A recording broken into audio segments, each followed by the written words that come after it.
Rees is a communications and interpersonal skills expert who helps people understand their personal behaviour, what makes you you, and why you get on better with some people rather than others. Meeting with her immediately charges your batteries. I experienced that firsthand over several encounters. Challenging and supporting at the same time, she has over 35 years of experience helping people change their lives by improving their communication with others. Getting there wasn't easy though, and Jan changed many firms and jobs before having a metaphorical turnaround moment that got her on the path that she's on today. And if, like me, you can't wait to find out your personality type, and even more importantly, how to apply this to your interaction with others, have a listen to our full conversation. Enjoy.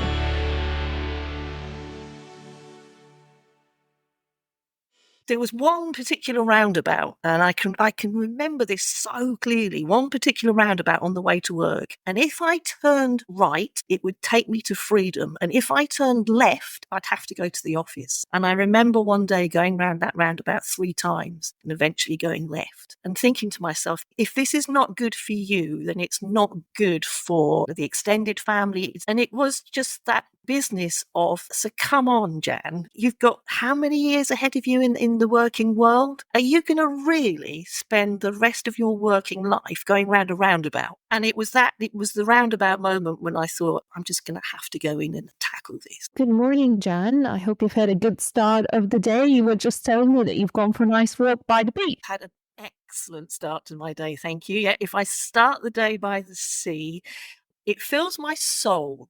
It helps me physically, but there's something about the sea that fills my soul. So I'm in a good place. Yeah, and what you told me also a little bit earlier was that you were enjoying meeting people and dog owners, and you told me that you're not profiling them because, as we're going to get onto in a minute, that's a big part of what you do. But is it fair to say that you have an interest in people and observing their behaviors, I guess? I have a developed interest in observing people and their behaviours and the effect that has on other people. And the really fascinating thing for me is how one piece of information can be given to 4, 5, 6 people, and how that same piece of information just gets interpreted in so many different ways. I just find human beings absolutely fascinating. Well, I think for the benefit maybe of our listeners, because we are talking about non-linear careers after all, it's worthwhile mentioning that whilst you've made that into a career now, that's not where you started. In fact, I think you started probably one of the least likely jobs, which needs a little bit of explaining, because I'm not even sure that does that job even exist today? I don't think it exists in its pure form as it was. And I'm going back a long way. I'm going back to the late 70s, early 80s. And I started off as a work-study engineer, which meant that I used to go around and watch people doing their job, and then I used to tell them how to do it better and faster and more efficiently. And bearing in mind, this was my first job out of school, and I was telling people that had been doing their jobs for years and years and years how to do it more effectively. So I think I was probably on the same sort of list as taxmen and auditors and people that you really didn't want to come and visit you. So there was maybe a bit of a theme, because it still involved people and working with people. And yes, you were measuring processes, but you were still observing people and how they work. So maybe there is a bit of a parallel to be drawn between that and where you ended up subsequently. But it sounds like that's no small part of your journey. It sounds like there was quite a few years spent doing that. There was one particular lesson I really learned from my work study days, and it was in the factory, and I was working on a production line, and I was watching women who were putting the holes at the bottom of hot water bottles. So you know you have a hole at the bottom of the hot water bottle, so you can hang it up and drain it. Oh, yes. Yeah. And I was thinking, why would there be a hole in the bottle? Yes, that makes sense. Yes, to drain. And I was watching the women who put that hole in the bottom, and it was literally pick up hot water bottle, put it on bench, pull a lever, put it aside. And they did that time after time after time during their shift. And me being me, I thought, oh, I can make their job so much more exciting. I can do all sorts of things. So I went ahead and put in all these sorts of proposals. One of the ladies wanted a word with me. And what I didn't know about her, because at the time I didn't ask and I'd have never thought about asking, she wrote children's books. And while she was there putting the hole in the bottom of a hot water bottle and doing a job that didn't take her much, intellectual stimulus, that's when she was putting her books together. And I honestly think, only with hindsight, that going back all those years, I suddenly thought to myself, yeah, you can make judgments about people, but until you really get to know them, those judgments can just be so, so far off key. And I think it was a sort of a lesson in life, really. Yeah, I suppose that's all evolved now. And I was thinking when you were describing that work study job, I suppose it's going to be machines now, AI optimizing processes, and we're all getting very excited about it and reading articles, and it's all been in the press. So I guess machines, in a way, have taken over that, not just doing the job in the factory, but actually even optimizing processes. But what I think most of us will agree, and the bit that's quite difficult for machines to actually understand is what you've just given me an example of, because you actually need a person to probe a little bit deeper. And when it comes to finding out the motivation behind something, I'm not an expert on AI, but I'm feeling that's going to be a difficult process to automate and predict. Yeah. And of course, that's that whole thing, that very word you use, that thing about motivation, because of course, that's the thing that years later, that was the thing that started to really spark things for me. So what is the motivation behind how people react? When given a piece of information, what's the driver that makes them respond in a certain way? And I think that's what I sort of clicked into and started to get just more and more interested in as the years progressed. So how did that transition happen then? So here you are washing them in piercing water bottles, and then fast forward, I don't know how many years, you started a completely different role. I'd been job hopping. I'd been in companies for about, I suppose, 3 years, and I'd get fed up and I'd move on. And then I'd do 3 years there and I'd get fed up and I'd move on. And I think I was on my fourth iteration in the financial services world. And I'd only been there about 15 months, something like that. And I said, that's it, I've had enough. This company, this is typical me, this company is not doing for me what it said it would do for me at the beginning. So I handed in my notice. This particular organisation was very forward thinking. As I say, we're back in the early 80s now. And they invited me to an exit interview. And they said to me, Jan, we've got a feeling that it's not the companies that you're not fitting in with. It's actually the job that you're doing that you're not fitting in with. And we think that you should consider a career in training and development. And me being me, I said, you're not fobbing me off with that one. I came here to do X, Y, and Z. So I left, went to another organisation, been there for, again, a matter of months. And I thought, I'm going to have to leave because this company is just awful. One of those really, really weird, strange moments, an internal vacancy came up in the training department. I thought to myself, well, if the other company thought I could do this, maybe I should give it a try. And I went for it and I got it. It meant I had to take a pay decrease in my salary. And it meant that it took me a while to get back up to where I was. But I just knew once I'd made that shift, it was like putting on a really lovely, comfy pair of slippers. I just knew that, at last, this is it. I found it.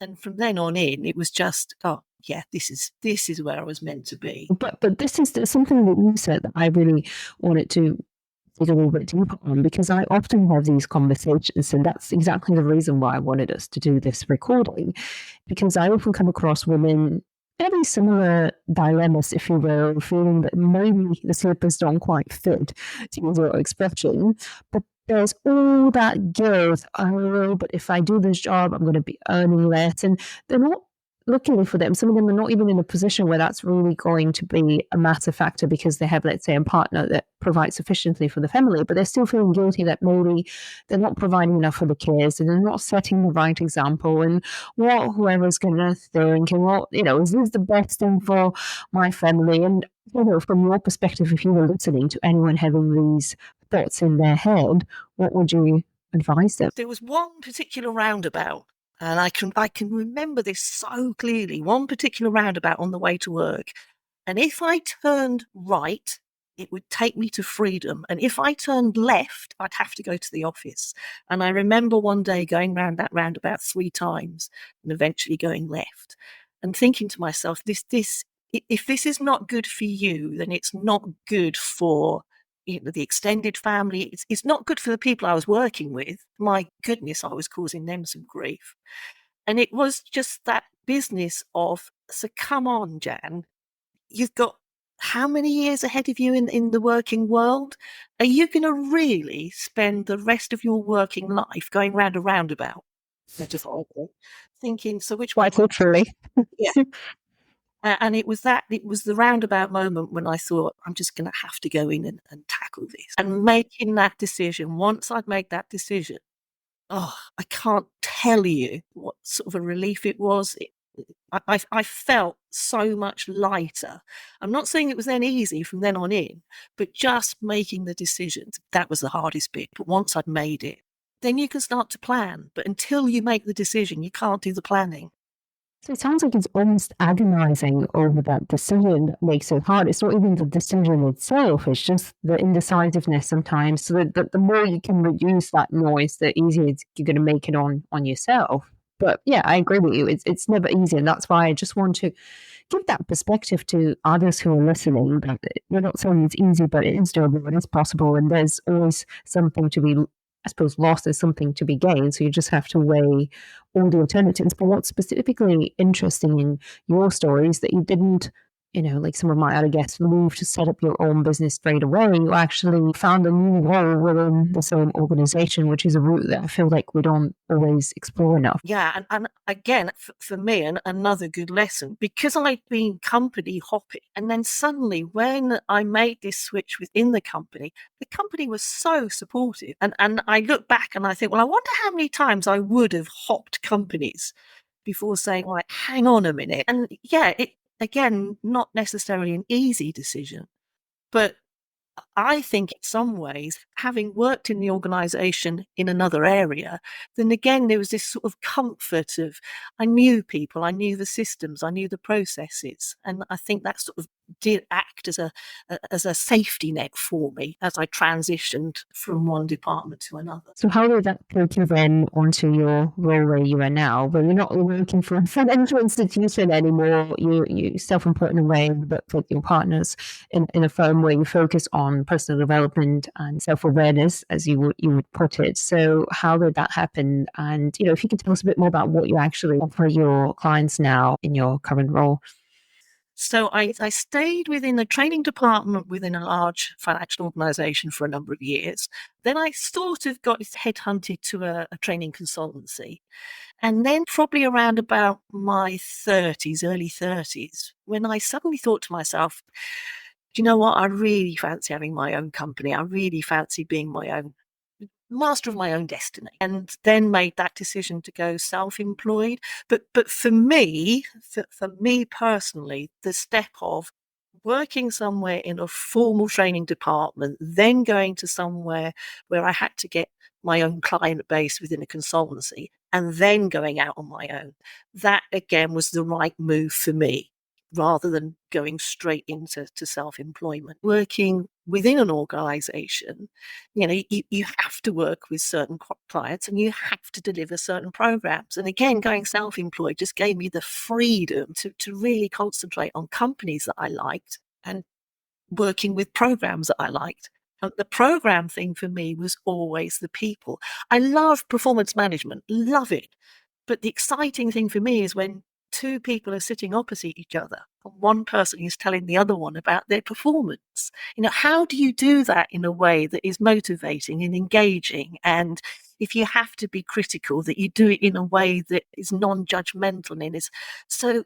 Again, it wasn't to do with the processes of performance management. It was when two people get together to talk. And that's what I've kind of developed over the years. I wouldn't call myself a specialist, but it's the thing that gets me most excited. My big thing is, how can we work well with other people if we're not really aware of ourselves. Some people are kind of innately self-aware. You will know people who are self-aware people, but some people really aren't, and that they don't understand the impact and the effect that they're having on others. So my starting point is always, well, let's find out about you, me. Then how can that help me work well with other people? Because I always feel like in conversations with friends, whenever we've talked about self-awareness, it's always been discussed as something you either have or you don't. We've never really talked about, well, how can you get there? Because you're saying it's not a given and you can work with people to get that self-awareness. Yeah, and it's that business of impact and intent. So I might intend to do something. I might intend to tell you something. And my intent is to tell you in a nice, positive, motivating, uplifting way. But for some reason, the impact on you is totally different.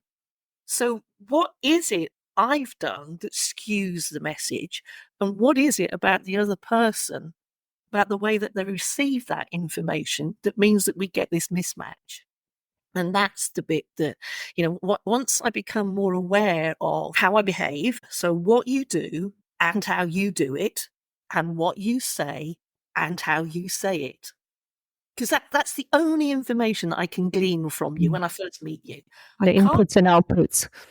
I can't get in your head. I don't know your thinking process. So I can only make decisions about you based on what you do, how you do it, what you say, how you say it. Well, I don't know. I'm sitting here and thinking that many people that I know, including me, could probably have benefited from having this kind of training or access to that early on in our career. So is that something that is becoming more and more common? And you mentioned the fact that you can work and choose the companies and clients that you want to work with, but how did you go about finding the first ones? Because I think that's always the challenge. And many people who've started their own business have always said a bit like you, well, I didn't quite want to leave my full-time employment yet until I had secured at least a few good clients. So how did that work from you? And how have you been able to kind of curate, if you will, the kind of clients that you work with? So 2 ways I set off when I first went self-employed.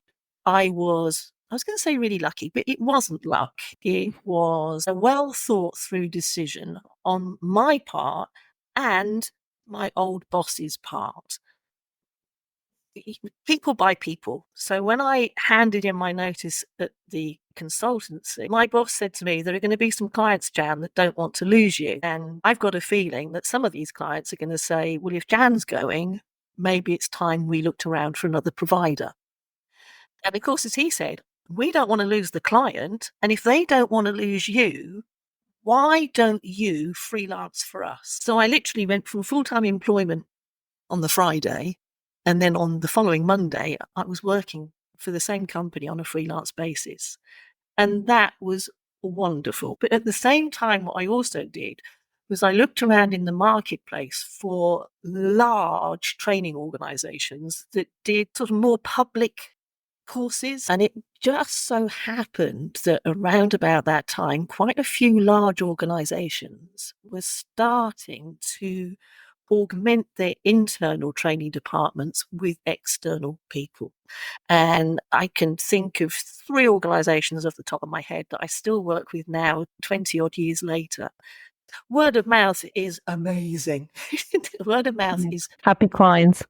Personal recommendation, and not being afraid to say to, if you go to try and get a piece of business, not being afraid to say at the end of the conversation, before I go, is there anybody else's name that you could give me? Anybody else's contact details that you think it would be good for me to get in touch with them? I think there's ways and ways to ask for those things. And I've certainly noticed that when I've been approached. And again, I'm happy to help. But again, I think there's ways that you can ask that increase your chances. And probably part of that goes back to who you are in front of. And I'm sure that you're using some of your own practice what you preach by tailoring the message depending on who's in front of you. When we spoke earlier, a couple of weeks ago, you gave me a quick, I don't know, maybe there's a sentence on each type how they bring. And I'm sure that many of our listeners may recognize not just themselves, but also their colleagues, partners in those 4 archetypes. The ones that I use on my particular questionnaire I use, there are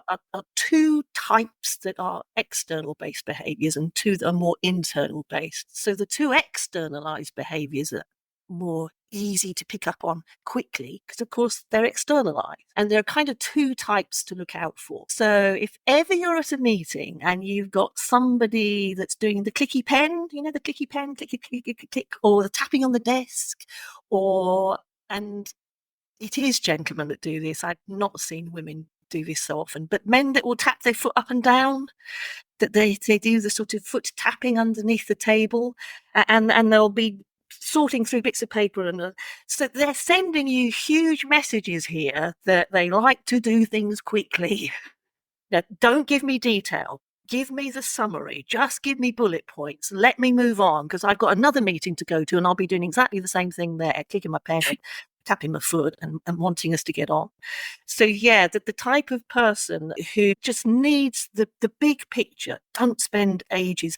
I think I shared with you that there's one person that I deal with, I send them emails and the whole content of the email is just in the subject line.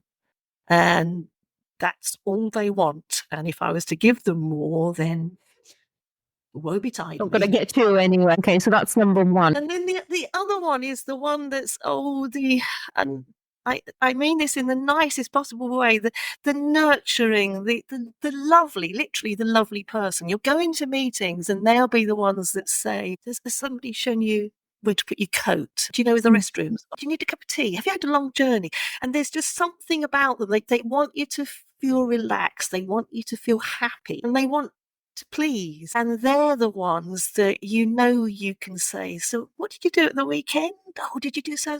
Oh, how lovely. And you'll get to know their family and you'll get to know their friends and they'll talk to you openly and honestly about everything. And and if you're anything like me, like, well, that's the actual meeting. Yes, you can tell which one I am. Yeah.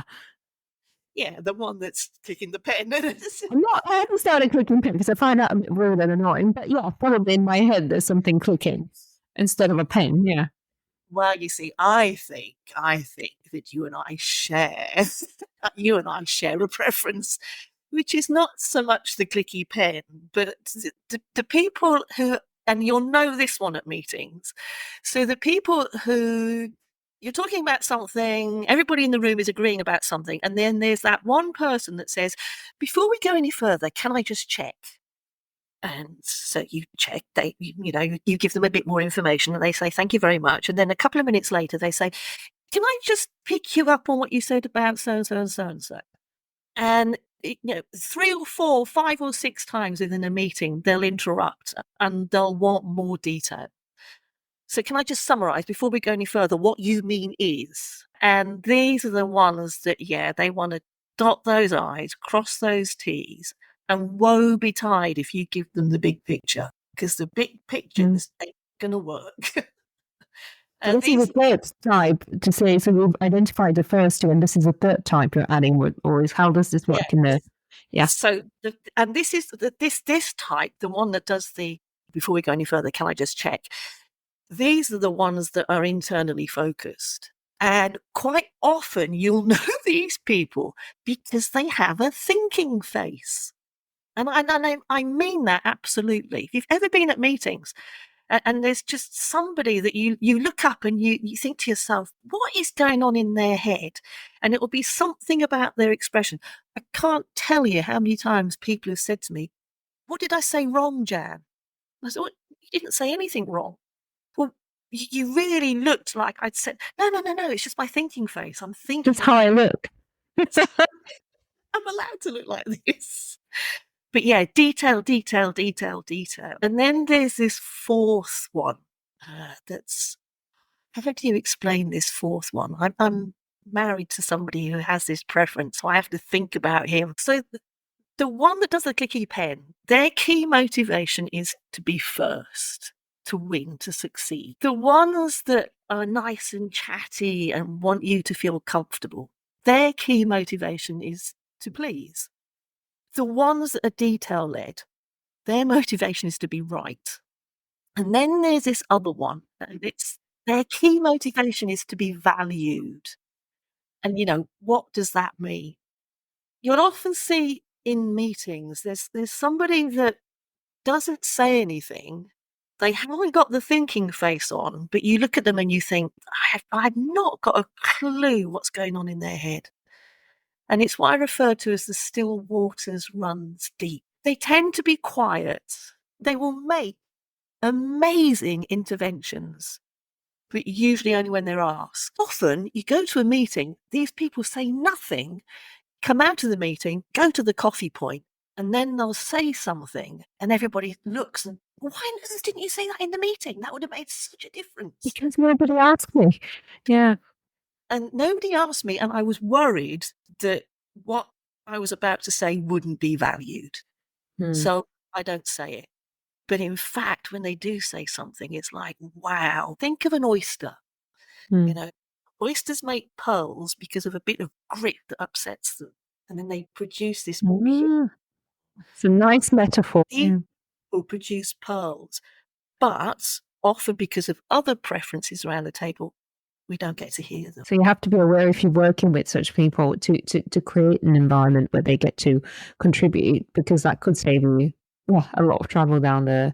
So it sounds like these 4 types then, because I've heard about these 4 personality types, and then sometimes they go into 4x4, 16 categories or whatever it is. There's always been some criticism, can't just put people in one category and people are more complex than that. So how do you respond to that, especially to someone like me who's maybe just has an interest in behavioral psychology, or actually is approaching this from a work perspective? I really need to know how to use that and manage my team. So the honest answer is it's all about what you do. It is not about who you are. Who you are is something amazing and wonderful, and it's at a much, much deeper level. But this can give you traits, and I use that word carefully, it can give you traits, and it can give you characteristics about your preferred behavior. For lots and lots of people, we can do all of them. I can do all 4 behaviors, but some of them exhaust me. The one that's my preference, I find easiest because that's kind of the natural way I behave. I can do the others, but I have to think more carefully about them. So the reality is we're a mix of all of them and so much more. But at the same time, some of us have a greater preference for some of those areas. And again, I just think it's having that appreciation. You can't put people in boxes, and the world would be a really strange place if we did. But if we could just grab a few of these characteristics and these traits to work with, relationships would just be so much better, so much more enhanced. So why not give it a try? Yeah, I mean, I've sometimes asked myself that question, and I think we often come across situations where you just feel like you're not getting your message across to somebody, and I think we're always quite quick to blame the other side for not understanding us, and focus a bit less on how we are delivering that message, whether everything that was in our heads has actually been come across that way that we intended. So when companies hire you and they start working with you, what are the most common complaints that people come with, or problems that need solving? Because obviously if they hire you, they'll perceive that there's something of a problem that needs to be solved. Is that a good way to look at it? I usually get to see people through 2 channels. Sometimes, I was going to say often, sometimes it's because people around them have said, and often it comes through performance appraisals, you come across as a bit abrupt. Some people have said that you make them feel uncomfortable. It's almost like, right, so you need to be fixed, and we'll send you off to Jan, and Jan will be able to fix you. That's the problem person. Whereas it's that, again, going back to that self-awareness. So let's turn that problem around. So I wonder why those people are perceiving that as a problem. What do you think is happening between that intent and impact transaction that I talked about earlier? So yeah, sometimes it's that people come to me and they say, it's being suggested that I see you because other people are saying that. Totally legitimate, because of course, going back to everything I've said, if it's all based on behavior, then other people are struggling with that behavior. But, that's they're struggling. So what do we need to do with that then? And of course, the other thing is people will come to me because they've recognised, I'm finding it more difficult to get on with so and so than such and such, and I'm just wondering what I need to do. We trot out that old saying about treat people the way that you want to be treated yourself. No, no, no, no, no, no, no, no. Scratch that. Treat people the way that they want to be treated. And one of the nicest pieces of work I ever get to do is to work with teams, intact teams, so that you can really share the different impacts around you. And because the only behaviour you can change is your own. So if I can just adapt my behaviour slightly to accommodate the preferences of other people, then wow. And the differences, the impacts can be huge. I mean, I've been working with teams where it's been light bulb moments when somebody's literally said, "Oh, so when I say that, you think I mean that?" It's like, yeah, don't you? No. What I mean is, so what is it that gave them that thought then? And that's what we work with. So if someone is maybe not quite there at the stage where they can start working with a coach, maybe the organization is not supporting or financing that yet, is there anything that you can give them as tips or anything that they can do outside of just say, oh, you should be more self-aware? Great. But how do you actually go about doing this? Is there anything they can read or anything they can carve in terms of key questions to answer so that they can improve that communication with others who may be a different type of personality, as we just explained? One of the key things is if you've got a sort of tricky relationship, if there is a sort of mismatch going on between you and somebody else, it's to be really honest with yourself and be honest with yourself about the part that you play. It's so easy to say, he makes me feel, she makes me feel, they make me feel. When, if we really stop and drill into that, what is it that's making you feel that way? Is it something that you're doing that's actually having, again, that impact on them that makes them behave? So I think it is trying to be honest with yourself. And then that thinking through so much is not just what we say, it is how we say it. And thinking through, so do I have a particular tone? Do I have a particular facial expression? Have I got my thinking face on too much? But until we can be honest with what we're contributing to that, I think it becomes more difficult to try and make it better. So it all comes back to that honesty. And I find that usually towards the end of an interview that I do, there's always a little bit of a revelation about, well, you just have to relax more, be more honest and true to yourself. But I'm just curious if you were to look back at that whole journey that it's been, we're not going to say how many years, but it's certainly been a while. And just looking back at the different changes that you've made and maybe where that's taken, do you have anything that you think people should take from your story? And what's the biggest lesson that you've had over those years? Biggest lesson is about being true to yourself and not being afraid to stand up for yourself, and just believing in what you can do. We can do so much more than we give ourselves credit for, and not having to do it perfectly.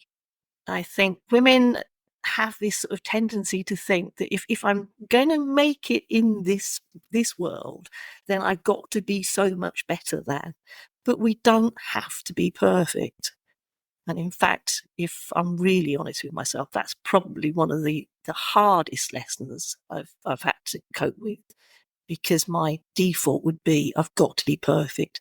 But when you can relax a bit and just believe in your own ability, it does get so much easier. Well, that's something that I admit you're not the only one who's been working with that. I think that's a common theme that comes across when I speak with friends and many of my guests. So that's why I really appreciate, again, your honesty and vulnerability, because I think it's important to know that even if you are somebody working with people and helping them get the most out of themselves, it doesn't mean that you are by any means perfect. We all have our moments, and there's always things that we can work on, even after many, many years. I'm definitely still a work in progress, I promise you.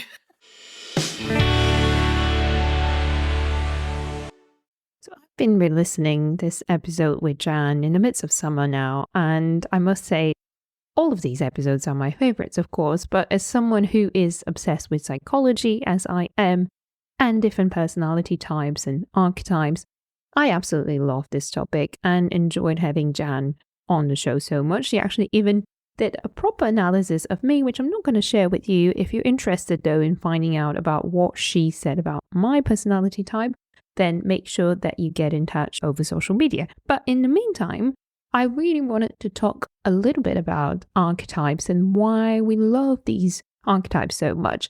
It's funny because I've had recent conversations with friends and all of them just show great interest whenever I mention, do you know that there's 4 female and 4 male archetypes? And this is usually where it all starts because everyone's so curious.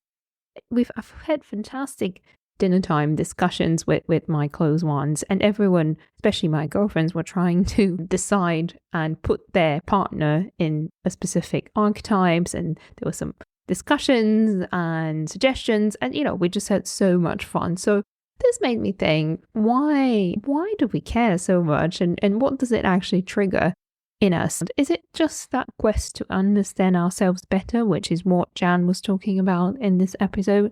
Does it give us some comfort knowing or putting our close ones and partners in specific boxes with specific labels? I think we have so much fun because a lot of it is true. And fundamentally, you can work on different qualities, but the reality, the essence of who you are, is quite hard to change. So I'll probably leave you with some food for thought there. I think for me, one of the topics that has kept coming up, and we did actually touch upon that in the episode with Jan, was that strive for perfection. When and how did we get conditioned to seek this? I'm very curious to get your thoughts because I think that's a very common theme amongst many of my girlfriends. And back to Jan's point, I wonder, why do we as women just put so much pressures on ourselves to be just excellent at everything? Is that the good girl syndrome that we have had to overcome? And I think that just transcends personality types. I think that's just something that's so common amongst all of us having a career and trying to balance personal life with work commitments. I think that topic of letting go and perfection has just kept coming up again and again and again this month as I've been working even through recording these episodes. And the reality is we just waste so much time comparing ourselves to others. And what we believe in our heads is perfection, that once we move past that, things actually do start to happen. So if you are feeling yourself at a roundabout, a bit like Jan did back in the days, what I'd recommend is really to stop agonizing over the decision and just pull that bandage. This is pretty much what we talked about earlier in the episode, and the reality is you'll just feel so much better afterwards. In the previous episodes of this season, we talked with Vicky about wasting time and with Wendy about the psychological impact of not prioritizing yourself enough. So I wonder, why do we keep doing this to ourselves? And is it ever too late to change direction and switch lanes, whatever you want to call it, whatever traffic metaphor you want to use? I think the answer is no. And that's why in the next trio of episodes, I wanted to focus on 3 fabulous women who've proven that life doesn't end at 50. In fact, I recently came across a book called Hags by Victoria Smith that talks about the demonization of middle-aged women. And we've seen lots of publicity in the news about being an old lady, childless lady with cats or whatever. And that's why I really think this is quite topical. And it's important to talk about what happens once you reach that midpoint, not just in your career, but in your life. And here we talk not just about careers, here we talk about how your body is changing and how and what you can do to adapt to that change. So with that in mind, my next guest is Rachel Lancaster. She's the founder of Magnificent Midlife. She's a fellow podcaster, writer, and campaigner for a better understanding of perimenopause and why our female bodies just can't be put in the schedules that modern day office work requires. Thank you so much for tuning in to this episode of The Sound of Breaking Glass. I truly appreciate you being here with me. If you enjoyed today's conversation, don't forget to subscribe so you don't miss on any new episodes. They drop every 2 weeks. I'd also love for you to join me over on Instagram or LinkedIn, where I share more behind the scenes moments, guest insights, and extra resources just for our amazing Breakers community. Let's keep the conversation going. and I can't wait to connect with you there. Until next time, take care and keep breaking through.